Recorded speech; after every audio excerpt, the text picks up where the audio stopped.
प्रणिपात मेरे साथियों, आप लोगों का हमारी ये मैथमेटिक्स, ये जो गणित की दुनिया है, इस गणित की दुनिया में सुस्वागतम करते हैं। तो कैसा महसूस कर रहे हैं कि आज हम लोग की जो सामने-सामनी बातें जो लाइव हो रही है क्लास, उसमें आप लोग आमने-सामने जो बात करेंगे आज के दिन, वो कैसा प्रतीत होगा? अभी तक हम लोग रिकॉर्डिंग डाला करते थे। उस रिकॉर्डिंग में हम लोग के आमने-सामने ठीक बातचीत नहीं होता था। उस समय क्या होता था?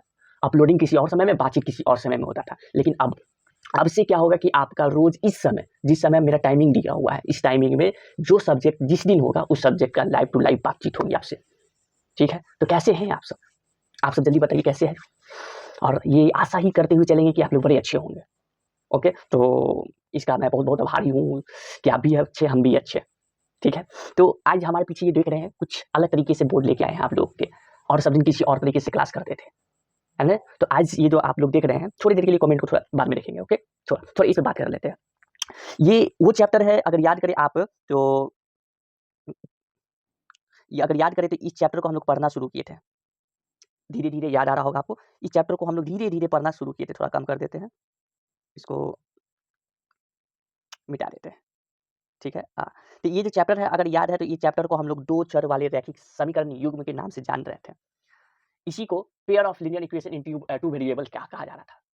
ठीक है? जिसमें समीकरण के बारे में बात किए थे। ये जो समीकरण है, ये हम लोग का कैसा है? तो पेयर्स इक्वेशन है, पेयर। ठीक है? हाँ, ये कौन सी चैप्टर थी? तो चैप्टर नंबर 3 था ये। चैप्टर नंबर 3 था, जिसमें हम लोग ये सब के कुछ-कुछ के बारे में बात किए थे। वो सब बात होगा अभी थोड़ी देर में, सब चीज़ बात होगा। ठीक है? इसको कैसे हटाते हैं? तो इसमें ये सब आप अगर देखते चले तो हम लोग के पास ये जो आप लोग देख रहे थे, इसके अंदर सब आर्टिकल आते थे। 3.1, 3.2, तो ये सब के बारे में हम लोग बातचीत किए थे। ये सब जो देख रहे हैं। फिर इसके बारे में बात किए थे, ये प्रतिच्छेद, समांतर, असमपाती, इस सब के बारे में बात किए थे, जो कि ग्राफिकल विधि पे आता था। उसके बाद फिर ये सब जो आप सब देख रहे हैं, ये सब पे बातचीत हो चुका है। आप चाहें तो इसके 1-2 वीडियो नहीं बना है, अभी तक 23 पार्ट इसके बन चुके हैं। हो सकता है तो ये 24 जा रहा है, जो कि ये अंतिम आपका ये होने वाला है। ठीक है? तो ये आप लोग जो देख रहे हैं, इसके अंदर 1-2 एक्सरसाइज नहीं था, ये चैप्टर काफ़ी लंबा चला है। काफ़ी लंबा चला है ये चैप्टर। ठीक है? फिर इसके अंदर एक विधि भी देखने के लिए मिला था, ये एलिमिनेशन मेथड, सब्स्टिट्यूशन मेथड और आपका cross multiplication method, graphical method. तो ये 4 विधि देखने के लिए आपको मिला था, जो कि आप लोग के पूर्वज, जो मैथमेटिशियन होते हैं, वो देखे गए थे। बोले थे कि बाबू, अगर ये नहीं आएगा, ऐसे नहीं बनेगा, तो तुम ये विलोपन विधि लगाना। अगर विलोपन विधि नहीं लगेगा, तो ये लगाना। ये क्या लगाना? तो ये वाली वर्ज गुणन विधि लगा देना। ठीक? तो ये सब विधि लेके गए थे, जो कि हम लोग यूज़ भी किए थे। यही आता है, ये आपके इसके अंदर आता है, 3.4.3 के अंदर आता है, इस आर्टिकल के अंदर। हाँ जी, ठीक है। हाँ, तो इसके बाद आपका एक एक्सरसाइज़ था, वो एक्सरसाइज़ ढूँढ रहे हैं 3.5 के बाद ये वाली। 3.5 इसका ये लास्ट आर्टिकल हम लोग पढ़ रहे थे। इस लास्ट आर्टिकल में इसका जो एक्सरसाइज़ कर रहे थे हम सभी, वो 3.6 कर रहे थे। इस 3.6 में फर्स्ट नंबर, ये वाली जो फर्स्ट नंबर है, ये हो गया था। उसके बाद आपका सेकंड नंबर, ये जो था, ये बच गया था, जो आज के इस क्लास में खत्म होगा। ठीक है? तो इसमें मात्र 3 क्वेश्चन हैं, लेकिन इस 3 क्वेश्चन करने में कितना समय लगेगा, ना मैं भी जानता हूँ, ना आप भी जानते हैं। तो इसको थोड़ा विलंब नहीं करते हुए इसको स्टार्ट करना बहुत ज़रूरत है, अति आवश्यक है। तो अगर आपकी आज्ञा हो तो स्टार्ट करें? क्या बोलते हैं? एक बार जल्द से बोल दें हाँ या ना। जल्दी से बोल दें, देख रहा हूँ मैं। स्टार्ट कर देते हैं। ठीक है? Let's go.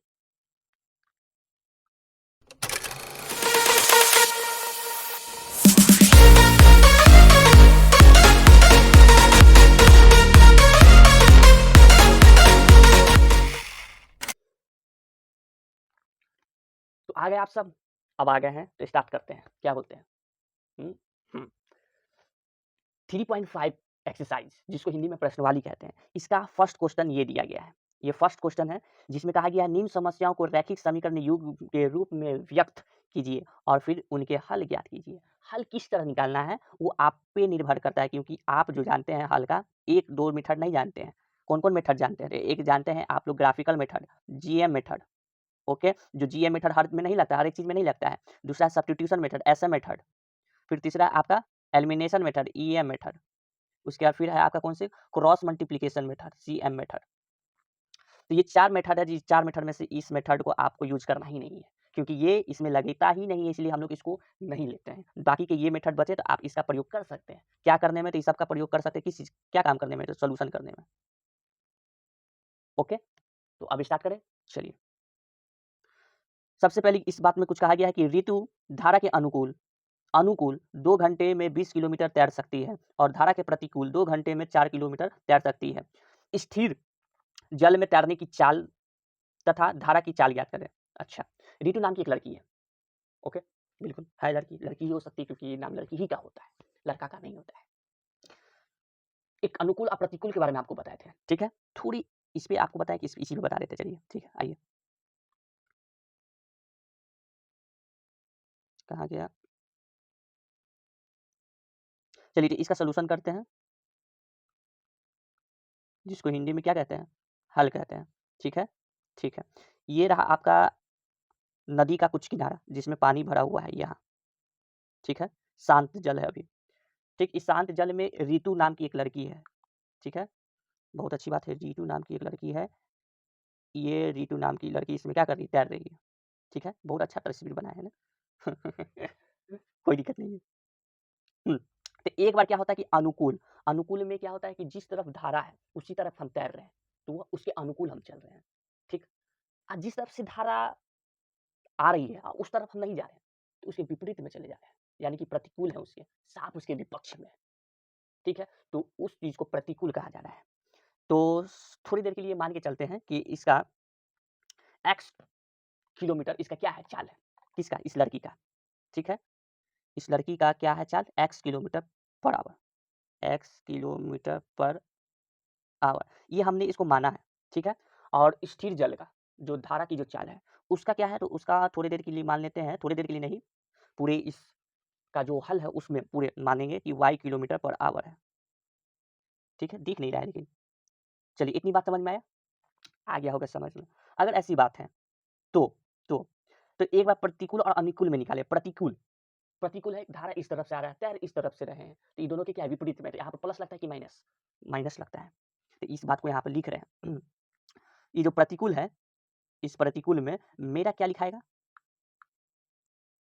इसको यूज़ नहीं करेंगे, इसको यूज़ कर लेते हैं। x माइनस का y किलोमीटर पर आवर लिखाएगा। ठीक है? x माइनस का y किलोमीटर पर आवर। इतनी बात समझ में आया? बिल्कुल। उसके बाद अगर हम अनुकूल चलते हैं, अनुकूल, तो अनुकूल में प्लस होगा कि माइनस? धारा भी इधर जा रहा है, हम भी इधर जा रहे हैं, दोनों एक साथ है, मिले हुए हैं। इसके साथ में सपोर्टिंग में खड़ा है, तो प्लस होगा। तो ये हुआ x प्लस का y किलोमीटर पर आवर।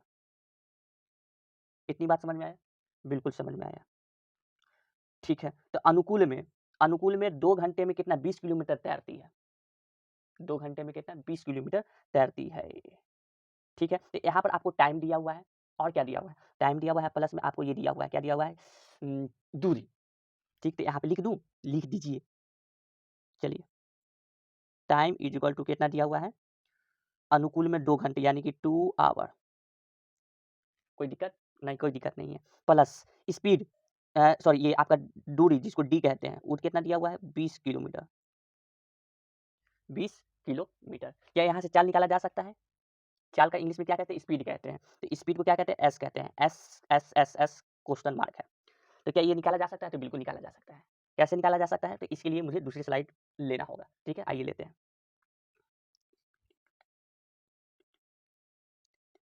देखिए, क्या होता है? मुझे एक चीज़ पता है। वो क्या पता है? चाल, दूरी और समय में एक सूत्र लगता है, वो चीज़ पता है। चाल निकालने का सूत्र पता होता है।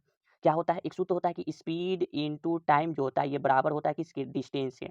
यानी कि चाल गुने समय, ये बराबर होता है किसके? दूरी के होता है। तो ये इस समीकरण से हम एक समीकरण बना सकते हैं। वो कौन-सी समीकरण बना सकते हैं? अभी आपको ये पता चल जाएगा कौन-सी समीकरण बना सकते हैं।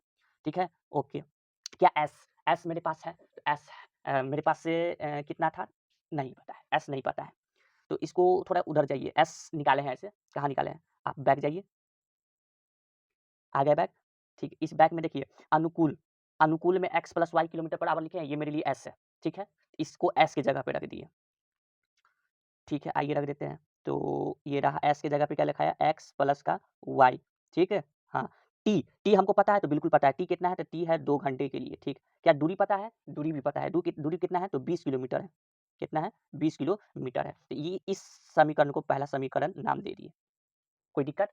नहीं, कोई दिक्कत नहीं ना हुआ? बिल्कुल नहीं हुआ। इसी तरह इसी तरह आप फिर से यहाँ पर बैक पे आइए, केस नंबर अब दूसरा बनेगा, किसमें? प्रतिकूल में। प्रतिकूल में आ जाइए, आ जाते हैं, तुरंत आते हैं। ये रहा मेरे लिए प्रतिकूल, ठीक है? देखिए इस प्रतिकूल की अगर बात करें, तो इस प्रतिकूल में मेरा कुछ कुछ दिया हुआ है। क्या-क्या दिया हुआ है? तो अभी बताते हैं। टी दिया हुआ है, टी दिया हुआ है कितना? 2 घंटा दिया हुआ है। सही बात है, बिल्कुल। उसके बाद दूरी भी दिया हुआ है, डी, डी कितना दिया हुआ है? ये मेरा दिया हुआ है 4 किलोमीटर, 4 किलोमीटर। क्या एस दिया हुआ है? एस भी दिया हुआ है, अगर ध्यान से देखो तो x minus y kilometre per hour से, ये हमने माना है, ठीक है? तो अगर ऐसा-ऐसा बात है तो हम यहाँ पर ये चीज़ लगा सकते हैं। क्या लगा सकते हैं? इधर आइए।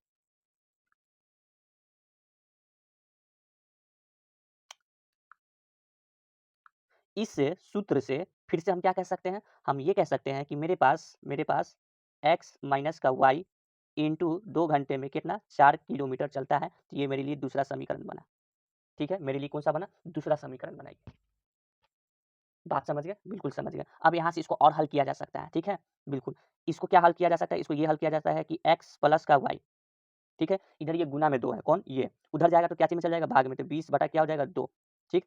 बिल्कुल, ये 2 से क्या हो जाएगा? कट जाएगा, कितना आएगा? 10 आएगा, ठीक है? बिल्कुल, ये तीसरा इसको मान लिए। उसी तरह इसमें उसी तरह इसमें इसको कर सकते हैं, क्या कर सकते हैं? x माइनस का y, ठीक है? 2 को गुना से इस 2 को लेके चले गए इधर बॉर्डर पार, तो 4 बटा इधर क्या है? 2 है। 2 से कट जाएगा, कितना आ जाएगा? 2 आ जाएगा। इसको मान लिए चौथा समीकरण। ठीक है, इसको क्या मान लिए? चौथा इसको समीकरण मान लिए, ठीक है? अब मानने के बाद मेरे पास क्या निकला? मेरे पास निकला x plus y equal to 10, दूसरा निकला x minus y equal to 2 निकला। तो अब यहाँ से निकाल देना है, x और y निकाल देना है। तो x, y निकाल देंगे। कैसे निकाल देंगे? इधर आइए फिर से। यहाँ पे आ गए? बिल्कुल। अब यहाँ पे देखिए, यहाँ से x, y निकालना है ना? निकालते हैं। x प्लस का y बराबर में कितना निकला? 10 निकला। ठीक है, ये पहला, ये था तीसरा आपका। अच्छी बात है। दूसरा क्या निकला? x माइनस का y बराबर में क्या निकला था? 2 निकला था। ये था आपका चौथा। क्या सही बना है? देख लेते हैं एक बार, ठीक है? एक बार देख लेते हैं। x plus y 10, x minus y equal to 2, ठीक है। अब इस दोनों को क्या करना है? अब इस दोनों को कर देना है विलोपन विधि, इसको लगा देना है। तो विलोपन विधि निकालने के लिए क्या करते हैं? दोनों को जोड़ देते हैं। ठीक है? तो ये तो कट जाएगा। ऊपर में क्या बचा? 2x प्लस में 12, ठीक है? 2x प्लस में 12 जोड़ने पर x अगर निकालेंगे तो 12 ऊपर और 2 नीचे, दूसरी क्या हो जाएगा? कट जाएगा। कितना मरते में? 6 मरते में। तो x निकला कितना? 6 निकला। ठीक है? 6 किलोमीटर पर आवर निकला। और x माने किसको थे? लड़की के चाल को, और y स्थिर धारा का चाल था ना? ठीक है, तो अब y निकालते हैं। तो y निकालने के लिए कौन सी चीज़ लगा दिए? x प्लस वाला लगा देते हैं। मेरे पास यहाँ लिखा हुआ है x प्लस का y बराबर में 10 लिखा हुआ है। x क्या निकाले? 6 निकाले, प्लस का y बराबर में क्या है? 10 है। ठीक है, 6 को उधर भेज दिए तो y बराबर में 10 माइनस का 6, क्या निकल के आया? 10 में से 6 गया तो 4 किलोमीटर पर आवर, ये निकल के आया क्या? तो ये निकल के आया, उस धारा की चाल निकल के आया। तो मेरे पास जो था वो निकाल दिए। x भी निकाल दिए, ठीक है? और प्लस में ये जो मेरे पास y था ये भी निकाल दिए।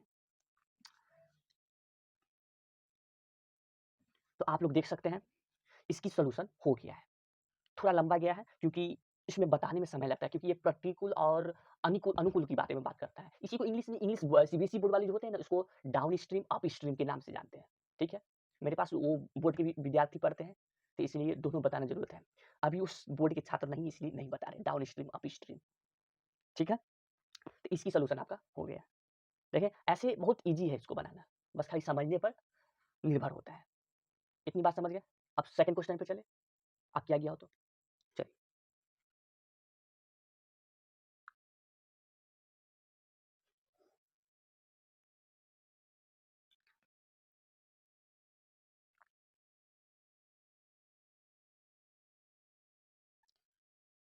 तो मेरे प्यारे साथियों, आपका अगला क्वेश्चन जो है वो ये है। ठीक? देख लिए। इसमें क्या कहा गया है, इसको भी आप थोड़ा पढ़ कर इसको भी समाप्ति पर ले चलते हैं। 2 महिला एवं 5 पुरुष एक कसीदे के काम को साथ-साथ 4 दिन में पूरा कर सकते हैं। 4 दिन में इसको क्या कर सकते हैं? पूरा कर सकते हैं। जबकि 3 महिला एवं 6 पुरुष इसको 3 दिन में पूरा कर सकते हैं। बहुत अच्छी बात है। 2 महिला एवं 5 पुरुष एक एक कसीदे के काम को साथ-साथ 4 दिन में पूरा कर सकते हैं। ठीक है।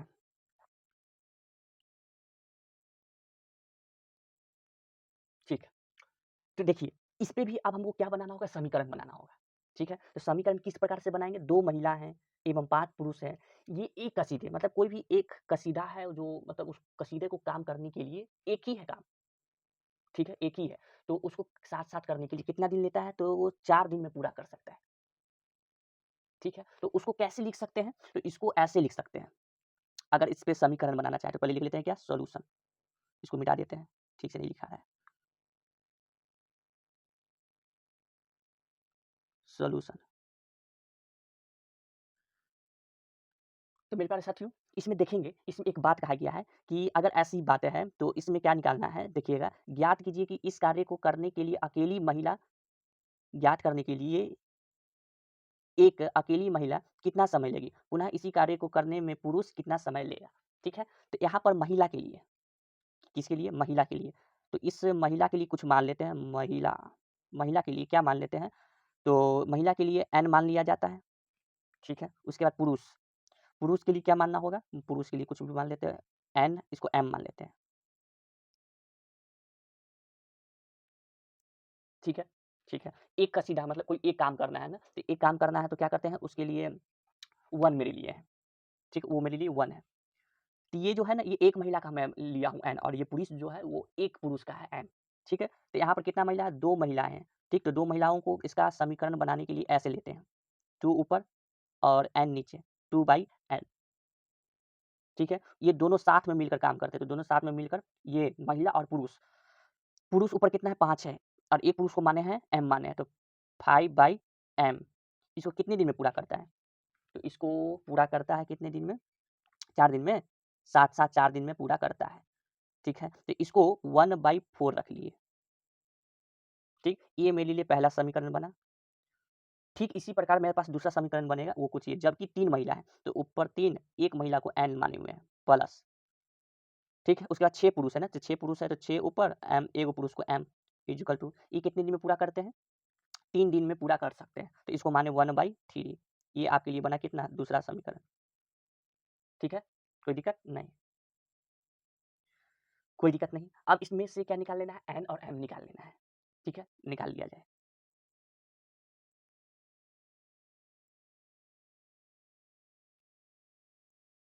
n और m कैसे निकलेगा? तो इसके लिए उसको कुछ मानना होगा। इसको रैखिक समीकरण में बदलना होगा। तो रैखिक समीकरण में क्या बदलना होगा? तो अगर देखें ध्यान से, तो उसमें क्या है कि उसमें से कुछ निकाला जा सकता है। अगर उसमें से 2 बाहर निकाल दें तो वो ऐसे बचेगा, 1/n बचेगा, ठीक? प्लस में, ठीक है? अगर फिर उसमें से 5 निकाल दिया जाए तो उधर में क्या बचेगा? 1/m बचेगा। कोई दिक्कत? नहीं, कोई दिक्कत नहीं है। बराबर में क्या बच रहा है? तो बराबर में है 1 बाई कितना था? 1/4 दिन में पूरा करता है ना, तो 1/4, ठीक है? फिर दूसरे में क्या बच रहा था? दूसरे में हो रहा था 3 दिन था काम, तो ये 3 दिन, 3 को बाहर निकालेंगे तो कुछ ऐसे ये होगा, प्लस, फिर 6 पुरुष था तो 6 को बाहर निकालेंगे तो 1/m था ऐसे, ठीक? अंदर कितना था? 1/3 था, बिल्कुल था। तो इसमें क्या कर लेते हैं, 1/n को मान लेते हैं p, और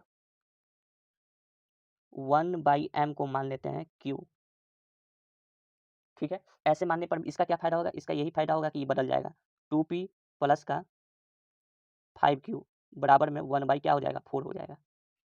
कोई दिक्कत? नहीं, ये भी तो बदल जाएगा, बिल्कुल। ये क्या हो जाएगा? तो ये हो जाएगा क्या, 3p प्लस में 6q बराबर में 1/3 हो जाएगा। कोई दिक्कत? नहीं, नहीं, कोई दिक्कत नहीं है। अब इस दोनों को क्या, कौन-सी मेथड से कर दें? इस दोनों को विलोपन विधि से इसको बना देते हैं, ठीक है? तो विलोपन विधि से बनाने के लिए इसको गुणा कर देते हैं, क्या करते हैं, कितना से? 3 से गुणा करते हैं। क्यों 3 से गुणा क्यों करेंगे? क्योंकि मुझे ये वाला बराबर चाहिए, दोनों का ये वाला बराबर चाहिए, ठीक है? इसके बगल में क्या है? 2 है, और नीचे के बगल में क्या है यहाँ पर? तो यहाँ पर है 3, तो ऊपर वाले को 3 से कर दिए। नीचे, नीचे में कितना से कर देते हैं? 2 से कर देते हैं। तो कुछ निकल के आएगा? बिल्कुल निकल के आएगा। क्या निकल के आएगा? उसको यहीं पे लिख दें क्या? लिख देते हैं।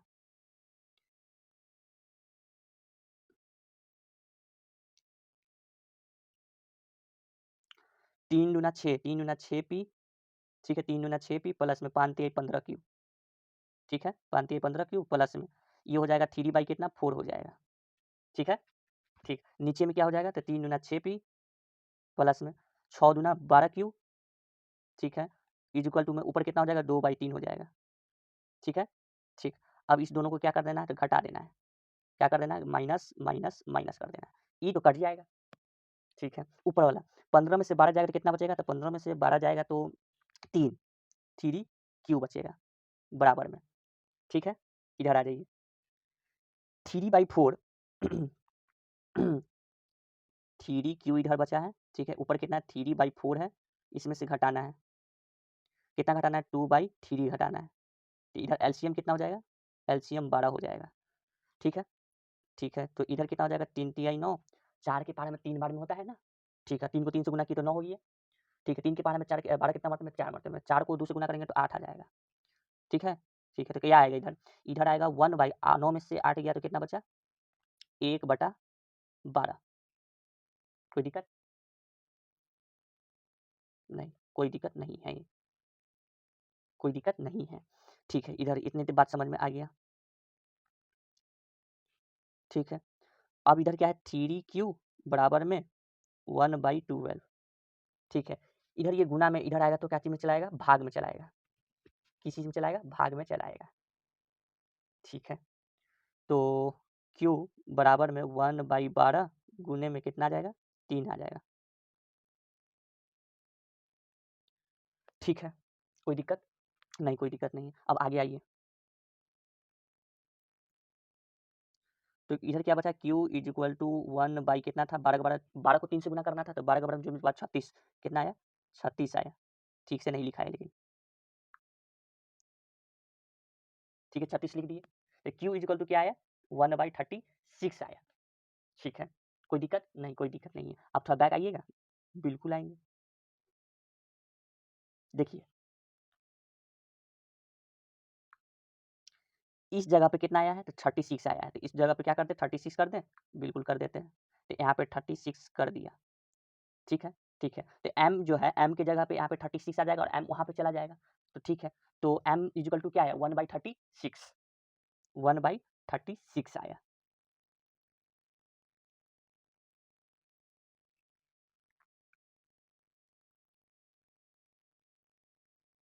अब p निकालना है, तो p भी निकाल देते हैं, ठीक है। p कहाँ से निकाल देते हैं, p कहाँ से निकाल दूँ आप लोगों के लिए, तो p आप लोगों के लिए निकाल देते हैं, इस जगह से निकाल देते हैं,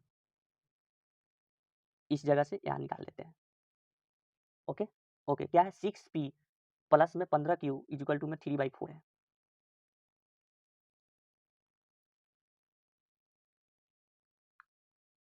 क्या था, 6p प्लस में 15q इक्वल टू में कितना था, 3/4 था। q निकला है 1/36 ना, q निकला है 1/36,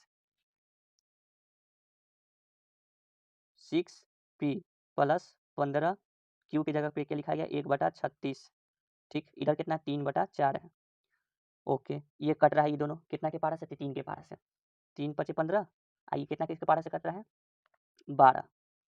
कोई दिक्कत, कोई समस्या नहीं, कोई समस्या नहीं हो रहा है, ठीक है। इतनी बात तो समझ में आ गया, ठीक है। हाँ, 5×3 = 15, 12×3 = 36।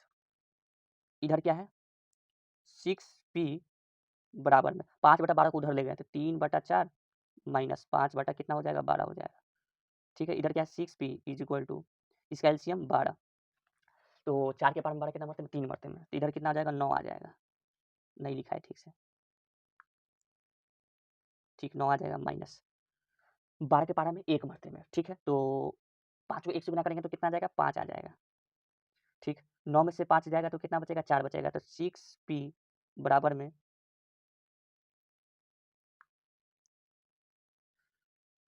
4, नीचे कितना, 12 बचा, ठीक है। 12 के पारा से कट रहा है, कितना मरते में, ऊपर 1 और नीचे ये 3, ठीक है। तो 6p बराबर में इधर क्या आया, 1/3, ठीक है। तो p को इधर रहने देते हैं, इसको उठा के इधर ले आते हैं, तो 1/3 और गुने में कितना आ जाएगा, 6 आ जाएगा। इसको गुना करने पर कितना आएगा, तो 6×18, 1/18 आ गया, p बराबर, ठीक है। p बराबर कितना आ गया, 18 आ गया। अब ध्यान दीजिए, मेरे पास एक चीज़ निकल के आया था, वो चीज़ ये निकल के आया था, 1/n इक्वल टू p आया था, ठीक है, ठीक। फिर 1/m, इसको क्या माने थे, q माने थे, ठीक है। 1/n, p बराबर कितना आया, 1/18 आया है, ठीक। इधर क्या, इधर था 1/m, q बराबर कितना था 1/36, नहीं हाँ यही था 1/36 था। ठीक है, ठीक है। n का अगर वैल्यू निकालेंगे तो n का वैल्यू निकालेंगे तो n बटा बराबर में क्या आ जाएगा 18, n बराबर में 18 और इधर m निकालेंगे तो m बराबर में क्या आएगा 36। ये था आपका संख्या, समझे? तो इसका भी प्रश्न का हल हो गया। इतनी लंबा था ये इसकी भी चर्चा। तो मेरे ख्याल से आशा कर रही हूँ कि समझ में आ गया होगा पूरी आपको समझ में। ठीक है, कोई डाउट है तो पूछना है आप लोग को, पूछ सकते हैं अभी। कोई डाउट आप लोग के पास? ठीक, समझ में आ गया? कोई दिक्कत? एक लास्ट और क्वेश्चन बचा, उसको भी करके खत्म कर देंगे चैप्टर। ओके? मेरे प्यारे साथियों, लगता है कि आज की क्लास को यहीं पे समाप्त करना पड़ेगा। क्यों? क्योंकि समय बहुत अत्यधिक हो गया है, ठीक है? मुझे लगता है कि इस पे एक और पार्ट बनना होगा, तभी जाके ये खत्म होगा। तो मुझे क्षमा करेंगे आप लोग, ठीक है? इसके लिए मैं बहुत-बहुत आपका गुनहगार हूँ। अगले आप लोग के पार्ट में मिलेंगे। अभी फ़िलहाल मुझे जाने का अनुमति दीजिए, क्योंकि अभी मुझे कहीं और भी जाना है। तो इसके लिए मुझे माफ़ी चाहिए, जो आप लोगों का समय थोड़े विलंब कर दिए। फिर अगले आप लोगों को मिलेंगे पार्ट में, इसी क्वेश्चन को, इसी प्रश्न को आप लोग के सामने लेके। फ़िलहाल बहुत-बहुत आप लोग का धन्यवाद। जय हिंद, जय भारत।